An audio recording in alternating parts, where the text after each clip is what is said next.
Welcome to the Vigor Life Podcast, a source of inspiration, lessons, stories, skill sets, mindsets, and strategies to invigorate and expand all areas of your life.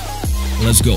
Hey, what's going on? Coach Luca back here with the Vigor Life Podcast. And today I have none other than my friend John Russin, and you can see the resemblance in the nice, beautiful. Oh shit, we gotta turn on the phone. This is bad, right? But this is real life, so you see that I can constantly on the go. But you know that we have nice round heads, and that was part of the reason that we got together to talk on this podcast. But on a serious note, actually, John's out here to do an in-staff for our team a little bit later.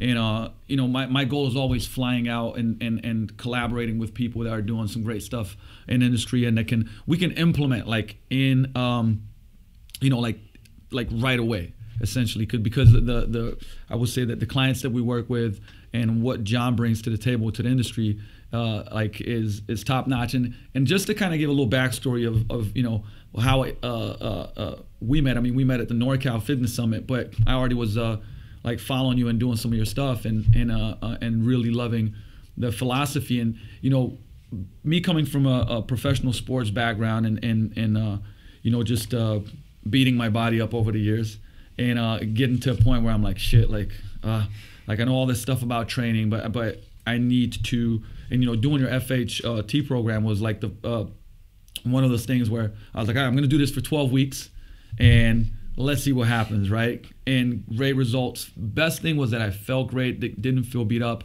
So that was kind of like how we got together and then really started talking and collaborating and doing stuff. And you know, so first of all, like, welcome. But like today we're gonna go a lot over a bunch of stuff. But what I wanted to just like start off with for, you know, people that don't know you is just a little bit of your background and like what's gotten you to this point today. Because even I want to hear a little bit more about, you know, your background and where you come from, because you do have a very interesting set of skills that gel very well together and they're not really pretty unique, I would say, in this in the industry. Yeah, no doubt. I mean, I'm very similar to you. Like, I grew up an athlete, so I was a multi-sport athlete in high school.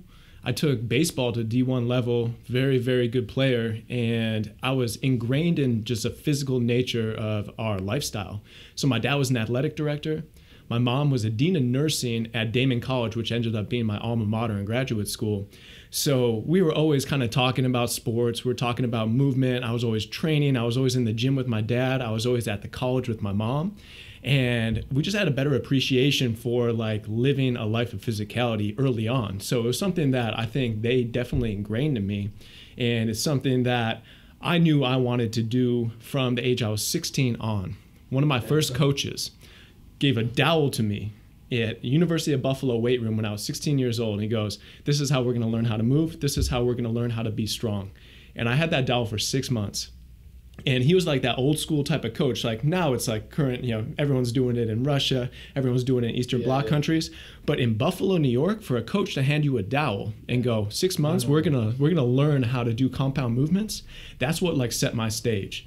So I never knew anything but that at that point. So I worked with him for a couple of years and, you know, took my sport to the D1 level. And after 3 years, I kind of pissed out with an elbow injury in baseball.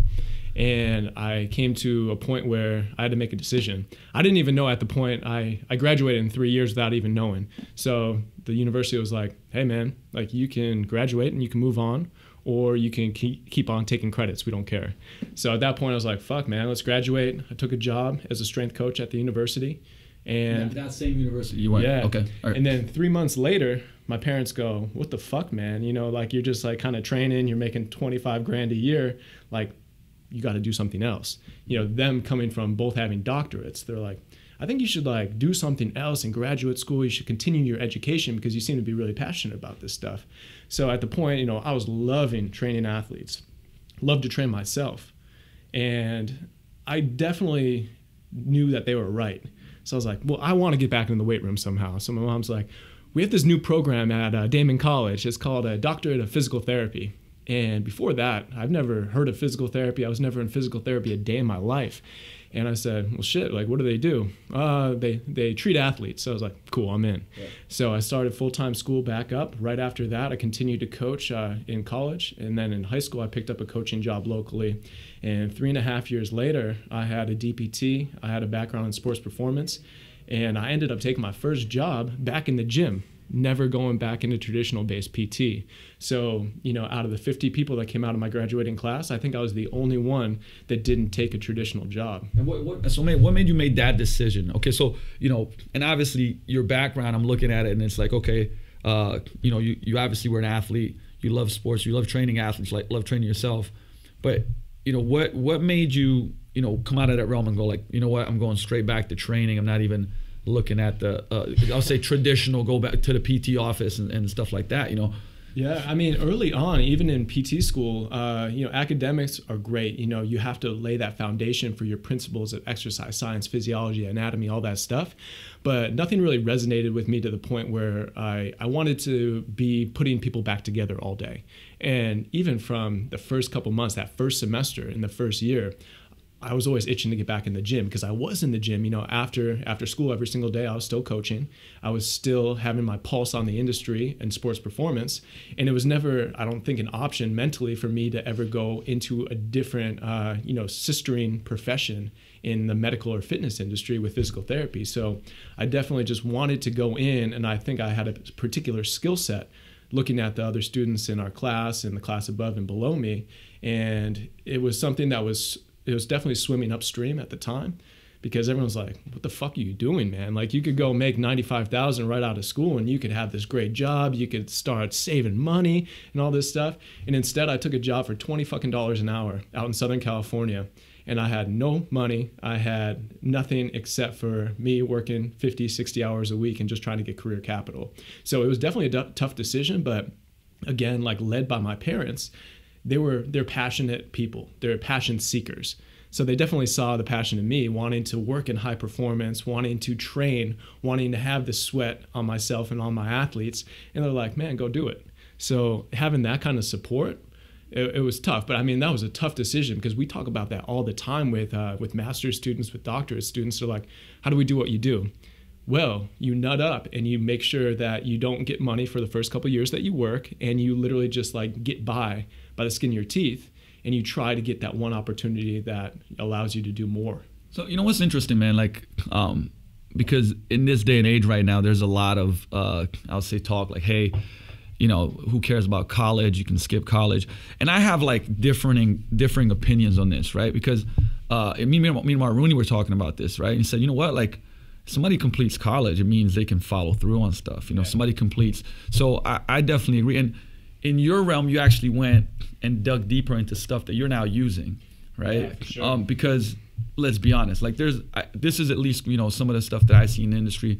You have really good, fitness strength coaches that really know their stuff, and maybe lacking on the business side of things, and that could be kind of like the bottleneck. But there's also a lot of people that don't have the I would say the knowledge of biomechanics, kinesiology, anatomy, which I think is really important. Yeah. And if you don't have it, it's like, man, you got some blinders on when you're training people. And that's something that you've been able to really implement, like this, putting the science together with the art of of coaching, right? I think what we try to say is that experience putting broken people back together, it gave you an appreciation for trying to reverse engineer high performance. Mm-hmm. So you go and you know how to put people back together if they're hurt. You know how to put people back together if they're dysfunctional. But guess what? 99% of the population, they're coming in hurt even if they don't know it, and they're dysfunctional even if they don't know it. So when you look at trying to like make a paradigm shift on a skill set, knowing how to fix injuries also makes you very, very effective at preventing them as well. And that's really the mindset that I didn't know that I was going to come out with. But I think going through that kind of education definitely made me a better coach. It made me look at things a lot differently in terms of human movement. But just having that background, I'm a big believer that no education's wasted. It's just how you apply the education that you have. coming out of a doctorate level DPT program, 3.5 years, they're going to crush you in academics. They're going to make sure that you go out and you're a licensed healthcare professional. But other than that, you have to go out and you have to continue your progress. So, just the run-of-the-mill physical therapists in our industry will think, well, fuck, man, I got a doctorate. I'm smarter than anyone out here, and they're very, very smart people. I can just stop now because, I went 8 years of school.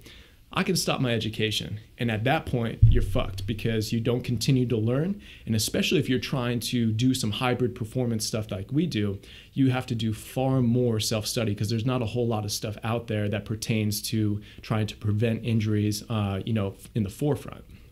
But I think that's so, what I'm seeing too is something that you did is that as you're learning, you're applying on a daily basis. And I mean, that's such a key because there's, I can't say enough. Even for instance, I had a minor in exercise science and kinesiology, but I went business management because I was playing ball, and I'm like, well, you got to know your business shit, right? That's what you come out of. But it's if you're not applying that, right, it literally goes to waste, And the best part about, even stuff like this, or this is what I loved about learning was I'd come back from a workshop, or even the same day, I'm doing this stuff, right? The next client that comes in, I'm trying it out, right. Hey, man, John said this, that guy said that. Let's implement this and see how it works. Ooh, works great. Take a note. Hey guys, this is our new system. Let's start working this. Teach the team. Right. It gets ingrained deep, and I think that probably looking from the outside in, that's something that really helped you kind of move ahead. Is as you're learning, but you're still in a weight room. You're training. You're working with people. You're seeing this in the real world, and the stuff that doesn't make sense, you can go I don't know, this doesn't make sense, right? And you kind of can throw it out. You got two sides of things. You got the books and you got the research. You have to know your books. You got to know and appreciate the research. But other than that, you got to actually apply it to human beings. And that's a big thing that definitely misses the mark in academics. And that's where you can actually beta test people, and you can go out and you can see self-studies of N=1. You can see what works for an individual, knowing that there's research on this, or there's not research on this, or somebody actually wrote a textbook on this. It's all about how you apply it.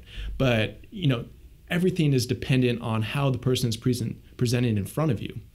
You have to have an appreciation for the foundations and the principles, but how you apply those principles, it can be different on, 5 different people walking through the absolutely. door. Now, so with that said, okay. So here, because I'm thinking this out loud, and I look back at my I would say path of strength training, where I started, and my goals at first were performance, build muscle. I want to get better at basketball, right? But here's a question, okay, so for somebody, okay, a person that right now is in their early 30s, mid 30s, late 30s, but the goal is look, okay, I don't want to I still want to be able to go play pickup basketball or flag football or ultimate frisbee. So I want to be able to step on the field and perform. But man, I want to look good, be muscular, but man, I don't want to be beat up, right? So and your philosophy of training really fits into that. So I want you to just break down how you approach that, because really FHT for me was that, right? Yeah.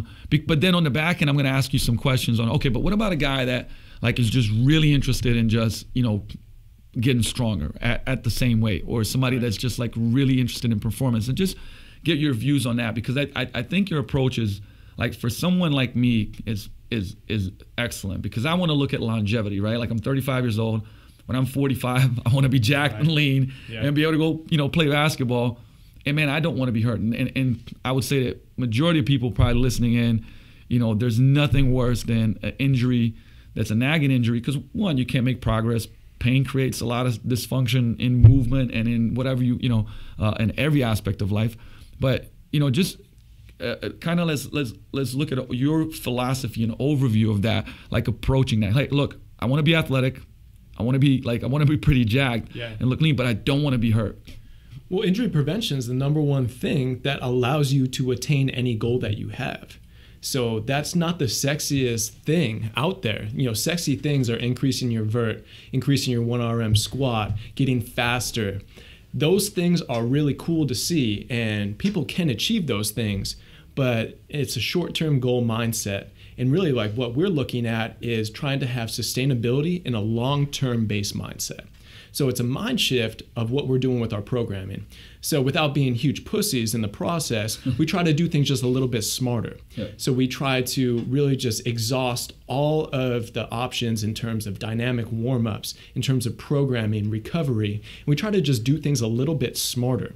Again, going back to that term, reverse engineering pain-free training, that's really my mission for every single program and every single athlete that we work with. Because we need to go above and beyond, because the majority of people, again, they're not inherently broken, but they need some fixing of some sort. And they do have some weak links that are gonna, they are gonna end up in injuries sometimes. And injury prevention, it's a hard thing to master.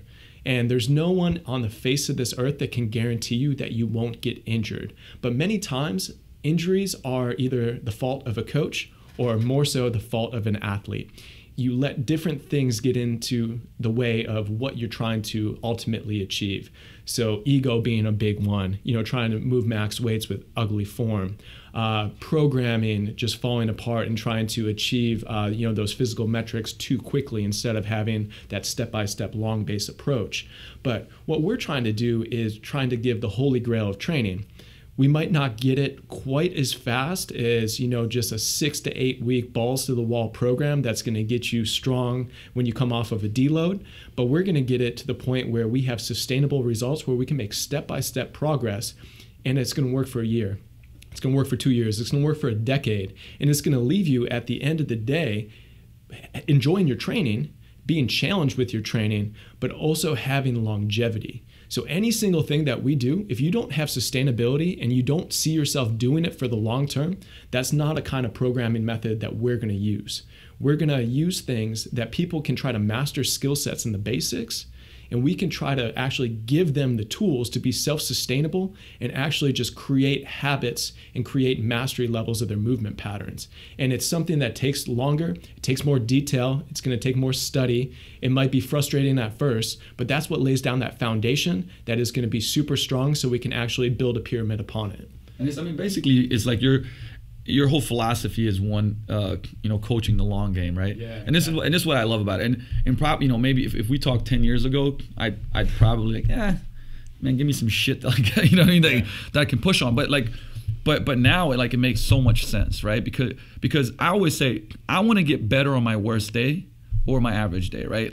Who cares at this point in time, unless you're, I don't know. I mean, obviously there's examples. If you got an MMA fight, in the UFC, or you got, your Usain Bolt and sprinting on a certain day, or, you're a bodybuilder and you got to peak on a certain day. But, if you're not, and even if you're that person, I think you want to basically continuously improve your worst and your average day. But for people that are like, hey, man, I want to live a healthy life. I want to be muscular. I want to be athletic. I want to be able to move well, be conditioned.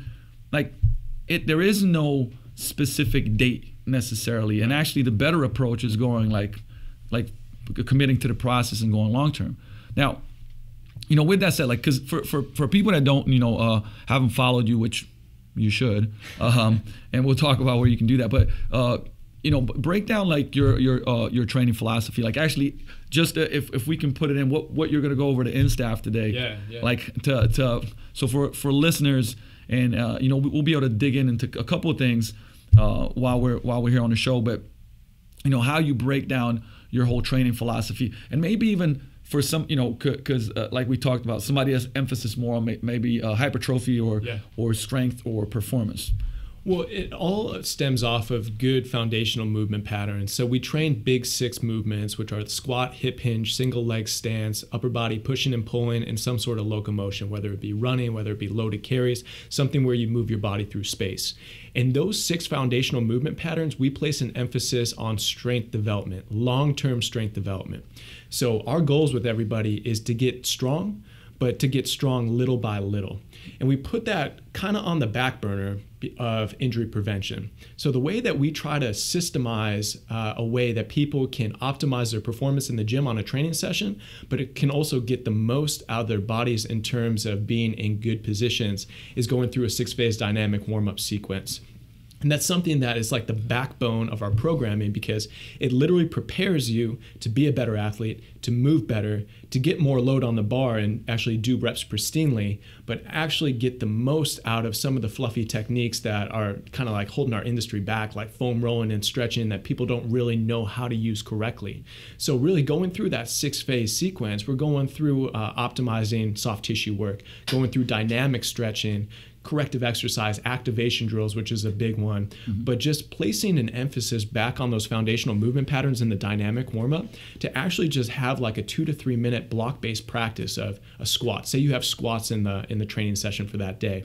You don't want to be trying to optimize your squat technique while you're under 315 pounds of load. What you need to do is have, a 1, 2, maybe 3 minute session where you can hit 3 reps, 5 reps at a time, and literally just spend the time with block-based practice thinking about your movement quality. So that's a big emphasis on our dynamic warm-up. And then finally, just some CNS prep. So we're going to do some sprints, some jumps, some throws, some jacks, stuff like that. But once we get out of that, you should be feeling like you can go take on the world, and you should be feeling better than when you started that warm-up. So the only reason to warm up is to do 2 things: to try to prevent injuries and to try to prepare your body for enhanced performance. So sometimes we get in trouble because people that are banged up, which is everybody, we get into the habit of spending 15, 20 minutes on the foam roller, stretching every single muscle in our body. And then you almost get this lag, this parasympathetic lag where you're just kind of lulling through your workouts. And then most people go right into their big strength movement of the day after these fluffy warm-ups. So another big aspect of what we do with our pain-free training method is putting in something called a power primer set. With the power primer, we take the emphasis off that big foundational strength-based movement of the day, and we put it second, third, fourth in the workout. And we actually put exercises before that will enhance the feel and the movement of the big strength that's going to be the focus. And that was excellent for me personally, right? Because one of the things is let's say, and I don't even know that if you're losing really any strength in that, let's be honest, right? And because I think that's what a lot of people are thinking, well, hold on. My big lift comes first, I'm fresh, right. That. But the reality is, if even you would lose some, for instance, a couple % of strength, right? How much are you gaining because of your form activation? Because you're turning the right things on and turning the wrong things off. Absolutely. And so that basically your form is better, so that everything is going the way it should be in your movement. But it goes back to your philosophy. You're building little by little versus going hey, let me fucking get the best 3RM this day, right? But then for the next 2 days you're shot, right? Exactly. Right, and that's really what it is, right? That's a big misconception though. So we hear when we use those power primers, or we put a squat or a deadlift or a bench press third or fourth in a workout, we hear, oh well, I'm not going to be able to lift as heavy of a weight. But it's not necessarily about the weight on the bar. Your body doesn't know the difference between 225 and 245 on the bar. What it knows is how to recruit motor units, how to sequentially synergize all of the key movers together to have smooth and powerful motions. So it's all about movement and contraction-based quality. So when you kind of take away the weight on the bar as just one single metric, and you go back to actually eliciting a muscular training response, that's a mind shift that most people need to make. And like you said, when you're using intelligent power primer-based sets, it's not going to pre-fatigue you. That's a big misconception is, we're going to do leg curls and we're going to do lunges before we squat. But if you do them the right way, if you actually have a purpose for why you're doing those movements before the squat, your squat's going to actually be enhanced. And that's just one example. It's really about monitoring all the different training variables in one. And again, this shit's fucking hard. There's a reason why people just go into the squat rack and they try to lift maximal amount of weight because they think that's the right way. And it's inherently easier than trying to be a thinking-based athlete or a thinking-based lifter that are going to do that step-by-step progression and really get it to the point where you can optimize your big lift of the day. And then, hey, everything's good, you're pain-free, you got your work done, and you can walk the next day. And so that's the case. So there's a couple of things I want to bring up, right, as you're bringing up these points. So one thing is, because I would say that so many people are centered on the weight on the bar, right? If we have a conversation hey, dude, what did you do on your squat? Like, oh, it's 375. Oh shit, I did 395, right? But really, if we dug deeper, said, well, what's your goal? And the person would be like, man, well, I want to get stronger, or I want to be more athletic, I want to be whatever. And the things that you're talking about is really saying like, well, look, one, your squat is going to be cleaner, it's going to be better. The right muscles are going to be working when you're doing it. But you might actually move with better force, or higher velocities. Whereas maybe I put more on the bar, but now I'm in extension. Now I'm like really beating up my joints versus training the muscles that I want to train. Exactly. And so that conversation shifts because, yeah, you could go, hey, you did lift more, but man, like you probably beat up those discs like crazy and you didn't move with the velocity. There you did with less weight here, but you did all these primers, but you're actually getting more out of this exercise. You're getting what you want as a result out of this exercise. And that's what you're saying is like, man, getting the shift from, look, there's more intent, it's a more thought out process. Like, here's why I'm doing this. I'm going to be safer. My next training session is going to be better. Next week's training session is going to be better. Right. And that's what you're really doing versus being like, today, what can I do today? How far can I push it today? Exactly. And throw this out the water. And so like that's what I loved about it, is a very well thought out program. And it's probably more, not probably, there's more effort that needs to be put in it. But like long term, like your results are going to be like, 2-3-fold because of that effort put in at that point in time. Who's the person that doesn't get results? So the person that either burns out mentally, burns out physically, or ends up broken. Yeah.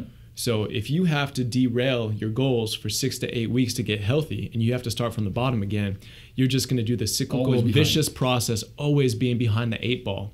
And the key for long-term success is just systemically moving up little by little and having a little bit more mental effort when you go into the gym. So whenever we program for somebody, it's like almost arduous for them to go through the program. I'm sure you've seen this too, where you're reading literally like 200 words for every exercise. So we're not just programming barbell bench press 5x5. It's what you're thinking about, what the goal is, what your intent is, how you're actually going to use rhythm and tempo of motions, what kind of bar speed that you want. And it's something that if you actually take the time, you can get far better results. And we're talking about results now, not like, okay, we're not going to get hurt. I'm talking about straight results. We can get better results if you actually go through and spend the time to master what the goal is for each and every movement. And then when you step back and you look at a training day, it's not exercise, exercise, exercise. It's an entire sequential, synergized day that you have one main goal with. What's interesting that like I see a same pattern, when we talk about this as the problem of what's happening with diets, right? Like you get on a diet, it's too overwhelming, it's too much, you crash in some form of manner. Psychologically, there's a metabolic adaptation, like cravings, you name it, right? So there's something that happens. The person goes back, puts on weight, starts another diet, right? But the truth is that like training in a manner of like, go hard or go home, not having to be thought out, sequential, like really, a process where you're like, okay, this is the process I'm going to take to get to where I want to go in a smart way. In many ways, you do the same thing. You work hard, you get these results, right? Like you get stronger, but then boom, you break. Back to step 1 or step 2, right? And then you keep doing that, and over time, you start seeing people that can go back and go like, well, at one point in time, I was able to do whatever, run this or lift that, and but now they're broken, right? And it's like, but now I can barely do this, that, or the other. And I think both of those approaches, right? The nutrition approach or the training approach, where you go more on a process-based, habit-based. How can I implement these things, these smart principles that get me to point B? But like when I get put to point B, I don't go back. Right. I just keep building on it. Maybe slower than the gung-ho 12 weeks, 16 weeks. But then I'm broken for 2 to 3 months, rehab, get back, no doubt, start at step 2 of step 8, you know what I mean, and just go over again, right? Yeah, like 2 different things on that. So like on the diet side of things, you look at like a crash-based 30-day plan or a 6-week diet plan. I equate that on the training side of things as intensity. Yeah. So a sexy thing in our industry now is HIIT style, CrossFit classes, stuff that literally is just fucking ball busting to the point where you're hanging your head over a garbage can, your back is freaking killing you, and your shoulders are wrecked. But you do that 4 days a week, and you feel like because of the sweat dollar that you're putting in, you're actually getting more value out of your actual training session. And it's not about that. It's not about the instantaneous result of you being sweaty or tired. It's about achieving a goal. The difference between exercise and training is actually achieving a goal that you set out to achieve. So, I mean, that is a huge thing. But when we're talking about FHT, like, I almost feel like it sounds fluffy. Like, this is a ball-busting program that is intelligently put together to the point where you're going to be left crushed. But you're going to be left crushed. Yeah. But the key is that we are trying to get muscular adaptation with sparing the joints in the process. If I were to like literally just like put a slogan on FHT, it would be crush the muscles, spare the joints. Because that's the name of the game. If we can get muscular adaptations and we can leave you without compensating, without breaking your back, without pinching your shoulders time after time after time, that's going to be what actually gives you the results. But you know, in terms of like that long-term mindset of progress, the most successful strength training program and power training program in our industry is 531. And many people go into 531 knowing that we have these goals. Every single week, you're going to move up like 2.5 pounds. And people get 3-4 weeks in, everyone's done it, and they fizzled out and been like, fuck this. I'm going to go all out set, and I'm going to hit 50 pounds over what I was supposed to do today. And then the fizzle out thing happens. Mm-hmm. So, you know, I like Wendler's style about constant progression. So we use that kind of method, but we just try to make it a little bit sexier where we're doing better assistance work, we're doing better dynamic warm-ups, better pre-training, and it's not all about a percentage-based weight on the bar. So we're looking again for training response, and we're looking for tissue response, and we're trying to elicit that in the smartest way possible. And I mean, one of the things, so, you know, maybe talk about this a little bit, right? Because it's not like you went and flipped everything on its head. It's literally like you went in and just changed some stuff up and went like, look, this is a better approach from doing supplement lists and assistance lists, and using some techniques to intensify. We'll put it this way, to basically raise intensity without or should I say raise the volume without making intensity as high, using it as high loads, but like using intraset stretches and drop sets and things like that. Now, would you do one thing, like if you could talk about that a little bit, right? The reason for making it happen is the same thing where you're like, well, yeah, we want longevity. You know, I'd rather go that route and, you know, basically a systemic load for a lot of people that don't kind of know what systemic load is. So, you know, if I do a front squat with a barbell and I can do 245 for 5 reps, but I do 2 kettlebells that are 90 pounds and I can do that for 5 reps barely, right? One is challenging the crap, both are challenging the crap out of me, but there's a 60-pound difference there. Like that, there's a lower systemic load with the kettlebells, but I'm still getting a ton of benefit, right? No. So is that something that you like to use in the programs? Well, I think anytime that intensity is another thing that's just misunderstood in our industry. So everyone goes to intensity as your percentage base off of your 1RM. Yep. If you look at intensity techniques, that's a totally different ballgame. Intensity techniques is actually off an RPE scale, so a rate of perceived exertion. So you are literally exerting yourself to your maximal capacity, quote unquote, intensity techniques. And that's something we use far more than actual like 90, 95%, 100% intensity on the percentage-based scale. But again, like that systemic load, it's something very important because you can get a training effect many, many different ways. You can use eclectic tools. You can use supersets, compound sets. There's endless ways to actually get a training effect, but the key is just to do it a little bit smarter. So not being bound down to one single tool, not being bound down to the dogmatic approach about barbell squatting, benching, and deadlifting, it opens up your mind to actually getting closer to your goal in a smarter way. So you use the front squat variation. Mm-hmm. So a front squat is a movement variation. The front squat can be loaded with many different tools. It doesn't have to be a barbell in the front rack position with you in the hang clean position. It needs to have front loading of some sort, and you have to be actually squatting. So when you look at it as movement patterns instead of exercises, you can add so many different variables into play. If you use a double front rack kettlebell position, obviously having 2 loads instead of the 1 on the barbell, it's going to challenge your motor control and your stability a bit more. That's going to automatically take down the external load that you're able to move for X amount of reps in a set.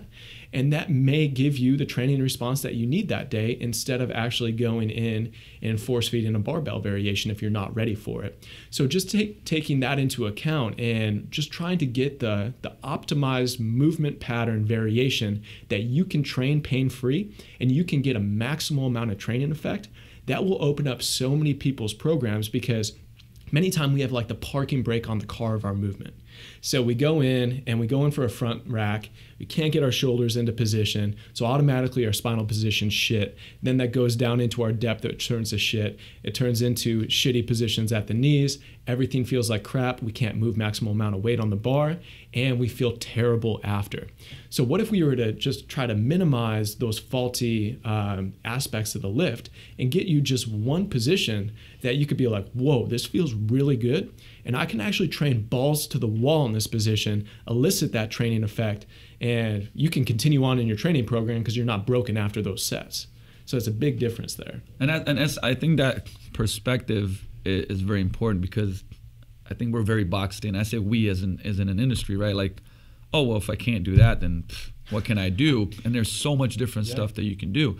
And, just the whole round peg, square hole, analogy is like, because you can't do, and some people just don't have, I would say, I don't know, the joint positions or whether it's the joint health, the joint positions, but they can come, like somebody can come in and do a sandbag squat, like really, heavy, bust their balls, but they couldn't do a front squat because their wrists or their shoulders can't allow them to do that. And just to get in the mindset, just do the sandbag squat in your program, do the double kettlebell squat in your program.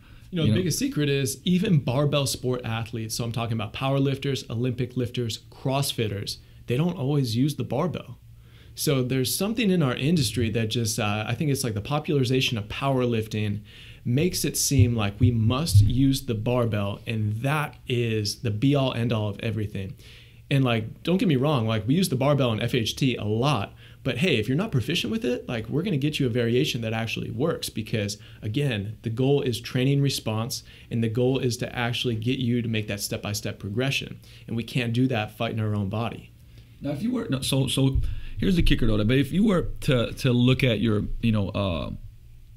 training model and philosophy, but if somebody was like, okay, cool, but I'm a high school / college athlete, my main thing is performance.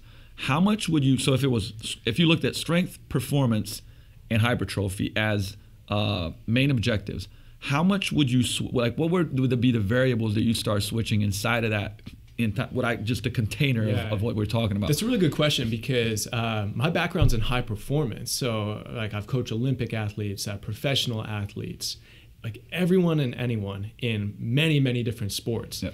So FHT isn't something I just came up with. This is a system that we've been using with performance athletes for a long, long time. So again, what's the number one goal with a performance athlete? Somebody that's worth $10 million on the football field on Sundays. The name of the game is keeping them healthy and just getting enough of maintenance and performance enhancement to get them what they need out of their training. So that training model, that's the blueprint that it was based off of. Keeping people healthy, but actually eliciting a training response where they can actually go out and they can perform in their sport. So that's the backbone there. But I'd say that you can taper it many, many different ways. There are many derivatives of the FHT style system that we use. And really the program that many people, thousands of trainers have trained on in our industry, that's just the one derivative that's really just built for the person that wants to achieve the holy grail of training. Yeah. So we try to systemize it in a way that you're going to get ripped, you're going to maintain or increase your strength, but your muscle mass should also go up. I mean, that's like the three-headed monster of goals. People won't necessarily say hey, I want to gain a little bit muscle and I want to get strong, but everybody wants to lose fat. So those things, the interplay between those three goals, I think they all go together.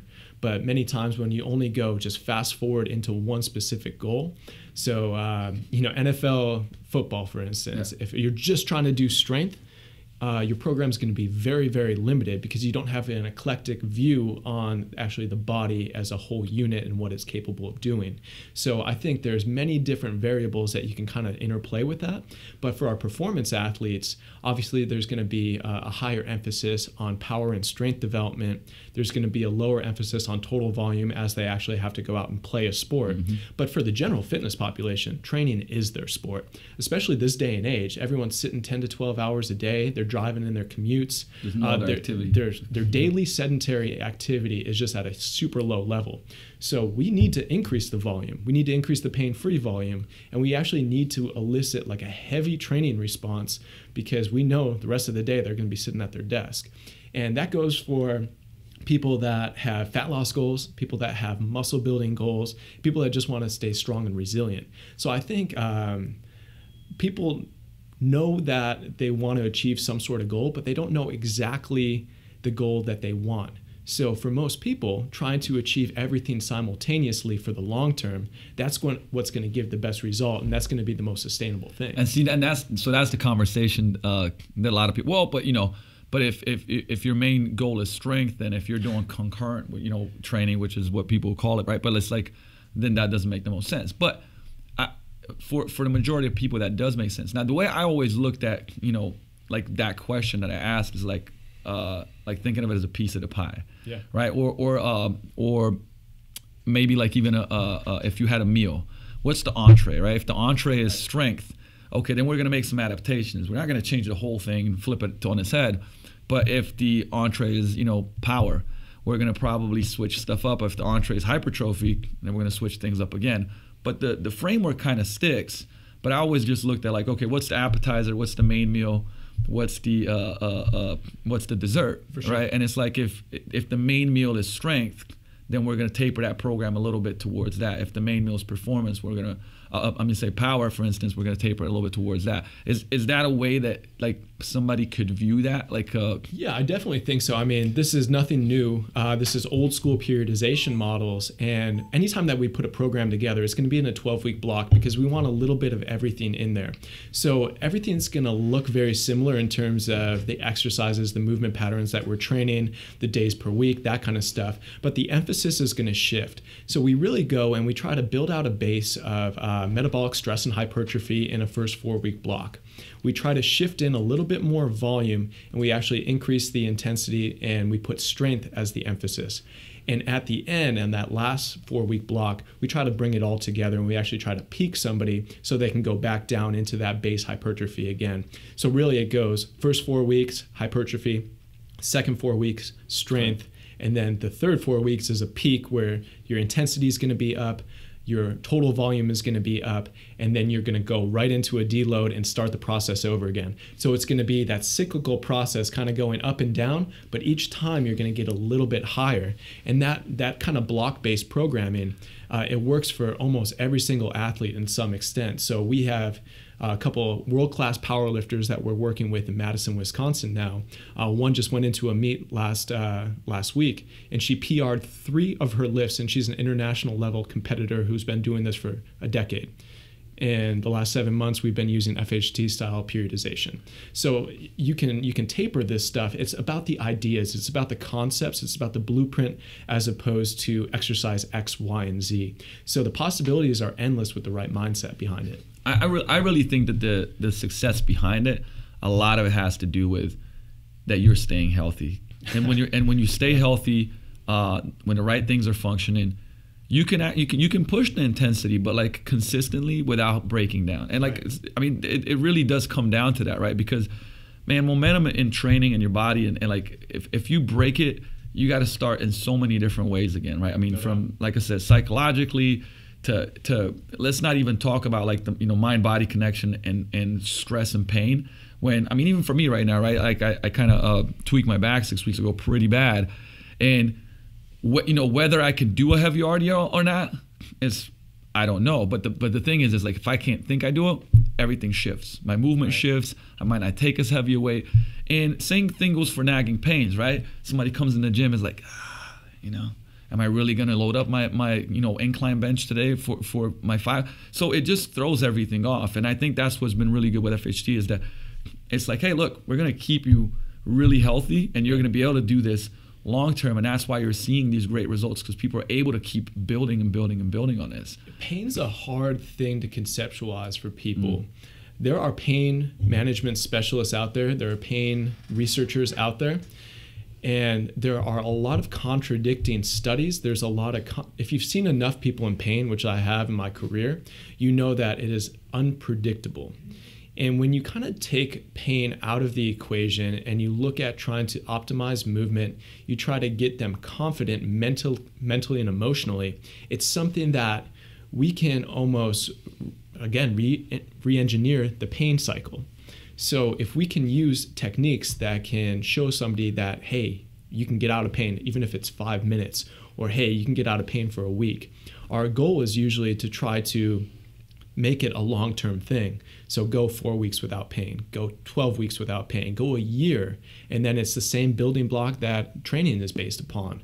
But pain's a limiting thing for people because it's fucking scary. Like if you have your back go out on you, if your neck gets a crank and your arm goes numb, even if you're dealing with chronic base pain at the shoulders or the knees, it's something that is really mentally hard to deal with, because for most people it's the unknown of, am I going to make this worse, and is this going to be catastrophic to my life and my lifestyle? I mean, it's pretty much inserting threat, right? Exactly. And it's like you insert threat, you start having all types of shit, from decreased range of motion to, like I said, pain signals to spasms, you name it, right? So And that's why I think, I mean, I bring this up because for most people listening to this, you know, you may be hurt right now, right? Like, or have a nagging injury right now, and you're going like, yep, that's me. Like I'm, you know, I'm always training, but I'm always working around something, right? Yeah. And like, how would it feel to not have that? How would it feel to do something where you're getting out of pain and getting results? I mean, like, you know, that's the holy grail to me, right? Essentially, especially when, you know, I didn't think about that as much as when I was younger, but like, if there's one thing, if I could do, you know, going back, is take more of an approach of, you know, what I'm doing now. And, you know, what if I didn't have to take so much time off with, I mean, shit, I took probably like months off of real serious training when I blew out my back 6 years ago. I mean, like probably 5-6 months of training that was completely kind of either altered or stopped, or right. I mean, those are, and then when you start coming back, I didn't deadlift for like heavier for like 2+ years. Right. So that's what pain does, right? It shifts, it creates threat, it creates a fear of different things, and I think that's why this conversation is important, because we're talking about more than, you know, I wanted this to be more about like, oh, hey, what's your training philosophy? Like, wow, you know, cube method or this method or that method. But it's like just the philosophy behind, hey, like creating results with long-term training where you're out of pain or getting yourself out of pain. Like, win, you know what I mean? It's hard to do two things at once. If you're trying to achieve world-class results that are sustainable, it is nearly impossible to do two things at once. So if you're hurt, and if you're seriously banged up, you need to get out of pain. Getting out of pain and producing results, that's not in the cards. So you got to put first things first. You got to get yourself right. You got to use intelligent training methods. You got to actually forge a foundation of your movement again. And then guess what? You can put your focus back on actually achieving the results and having more longevity. Because anytime that you have an injury, it's an opportunity to clean up whatever predisposed you to being hurt. So an injury is an opportunity for the right mindset. An injury provides you data. It goes, why is my knee hurting right now? Why did my back blow out on that last deadlift? Most likely because there's something faulty that you're doing, or in your movement patterns or your programming, that needs to be fixed. And the vicious cycle, that vicious pain cycle, that's what happens to a lot of lifters. They go through and they're self-fulfilling prophecies. Every 6 months, my back seems to get blown out, but I'm going to continue to deadlift. I'm going to get really good results, and then I'm going to go back down. And it's a cyclical process that gets really, really frustrating. And at the end of the day, you burn out, and you have this chronic base injury cycle that is really hard to get past. So when you look at changing your mindset, changing your body, we need to prevent injuries, because every single time that you get injured, you're more apt to get injured in that same area again. Like, statistics don't lie on that. Like, so if you have a right ACL tear, you are like 2 times as likely to tear that right ACL again, and like 1.5 times as likely to tear the left. So again, it goes back to the origins of dysfunction, it goes back to movement quality, and it goes back to what were you doing that actually exposed you to something that left you hurt. And if we don't make some sort of change, that's it's just not acceptable if you're looking to do this for the long run, which most of us are because we love it. I mean, basically, it's top two reasons for injury. Number 1, previous injury. Yep. Number 2, asymmetry, right? So it's like if you don't address the cause, it's gonna keep happening. And I think that a lot of people don't, because it's like, oh, like now I'm gonna have to do, you know, this slow rehab, which is not true. Like you can do smart training and, you know, fix your problem and move forward faster than you thought possible. And so before we finish, because we're gonna have to run in a second, but like one thing that comes up a lot and like really misunderstood, and we talked about it, is like metabolic stress. You know, training for metabolic stress. So like touch on that a little bit, because I can't tell you how many people I talk to about that, and it's like they don't really understand the concept and why it's included in training and why it's smart to do. Definitely. So like just looking at the FHT structure, you go through a primer, you go through a strength movement, a hypertrophy movement or 2, and then right at the end, we go for an all-out finisher with metabolic stress. So metabolic stress is just a set and rep range. So it's something that elicits a cumulative fatigue in the tissues. It increases the amount of blood flow that goes to the tissues, and it creates the pump. So that's what keeps everyone's mind off of metabolic stress, is like, oh no, I'm not a bodybuilder, I'm not training pump training. You know, that doesn't get me results, that doesn't get me functional hypertrophy. But it does. And what it also does is makes you very, very resilient in your tissues. So by decreasing the load and increasing the amount of sets that you're doing and the movements that you're choosing to do with, you know, set reps of, you know, 5 sets of 25 to 50 reps, you're looking at eliciting this huge response that is really going to be great for tissue growth, but also tissue repair as well. And there's even research saying that that kind of loading can increase tendon health. It can actually strengthen the musculotendinous junction where a lot of injuries happen. Mm-hmm. And it's something that produces world-class training effects that build muscle and burn fat, because just the systemic environment that it causes is just so powerful. And two, like another thing is for people to understand that it's not creating this humongous negative effect on your strength. And this is where people kind of get into these issues where it's like, oh no, like if I do any of that pump work, you know, my power will go down, my strength will go down. And like these are just misconceptions, you know, and I think it fits back into, you know, the things that you're saying, that it's healthy. And long term, this is what's going to help you out. I guess another reason that people don't do metabolic stress is that it's fucking hard too. I mean, these are some of the most painful pumps that you'll ever have.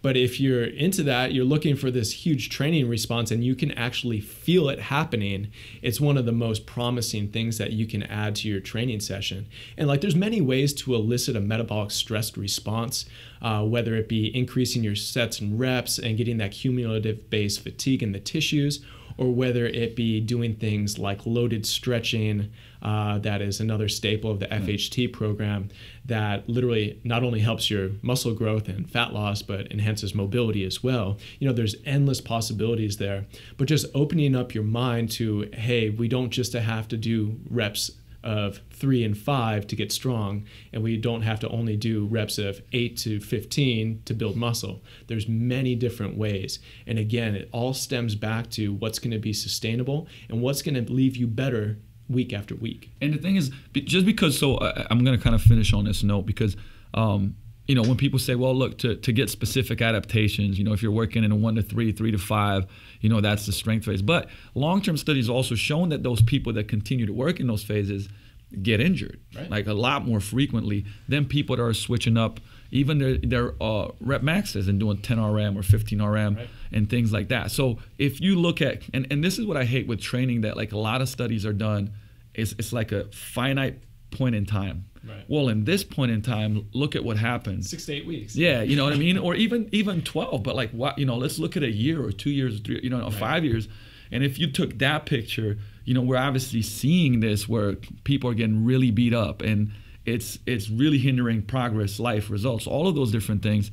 And that's where, you know, what you're talking about really even starts making more sense. It's going like, yeah, if you look at this, you can pull out and go like, oh yeah, that guy got stronger than if you went this route. Okay, but let's extend the time frame now, 2 years. Right. You know, now we're starting to see a lot of different results in a different picture. And you know, with that said, I'd really encourage everybody, one, to like check out more of John's stuff. Actually, you know, where can we find out more about like everything that you're doing? Yeah, everything's over on my website, drjohnrusin.com, drjohnrusin.com. All my social media is over there. We got articles dropping twice a week that are really, really something special, that really is truly my voice on all the stuff that we talked about today. And you can check out our FHC program over there too. Yeah. So by the way, I mean, I'm somewhat biased, but let's just say that I'm objectively, I did the program. It was one of the best things I've done in years. The results I got, me and Hugh got jacked out of his mind, by the way. I wish we had a before and after picture, but it was great. But definitely check out, because the stuff John's putting out, it really is just the free content is amazing. Both on Instagram, on Facebook, if you're following his blog and stuff like that. And one more thing too, on April 1st and 2nd, 2017. Because I don't know when you'll be listening to this podcast. You know, we got John and Christian Thibodeau coming out for a 2-day seminar, and they're gonna, go all in on their training philosophy. It's gonna be a bunch of hands-on stuff, and we got, I think, max 45 or 50 spaces, and I think we're probably about like within a day 10 sold already. So definitely look at that. I'm going to put the link in the show notes so you guys can see that, and get to spend more time with John and Christian, and that's going to be dope. And that's going to be at Vigor Ground Fitness and Performance in Seattle. So April 1st and 2nd, Saturday and Sunday. Check that out too if you want to dig in. And like I said, especially if you're a coach and you're looking how to implement this into your systems and your training and your gym and help people get better results. Because it is a game changer. It really, really is a game changer. So thank you for being on the show, man. Yeah, man, it was awesome. We're, now we're back. We're going to the in-staff. But hey, you guys tune in. Remember, every time, if you love the show, please leave a review on iTunes. You can also subscribe on YouTube if you want to see our nice, beautiful bald faces. If that's kind of tickles your fancy. But I will see you guys next time on the Vigor Life podcast. Coach Lucas out. Peace. Dope. Cool.